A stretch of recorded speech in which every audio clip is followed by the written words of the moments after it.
জামা পরতে পরতে একটা কথা বলছি সকলকে,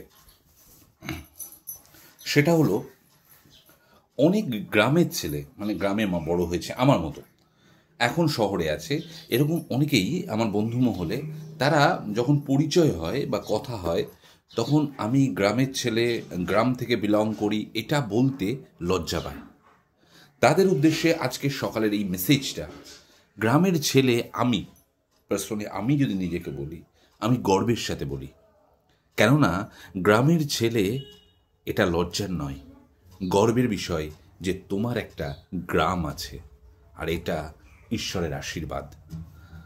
সকলকে ধন্যবাদ যারা গ্রামের শহরে আছো। আমরা হয়তো শহরে আছি কাজের জন্য, কর্মসূত্রে গ্রাম থেকে শহরে এসেছি, কিন্তু হ্যাঁ, একটা কথা ঠিক, আমরা কিন্তু গ্রামের ছিলাম, গ্রামের আছি, গ্রামের ছেলে হয়েই থাকবো, আর সেই জন্য আমি গর্বিত। টাটা।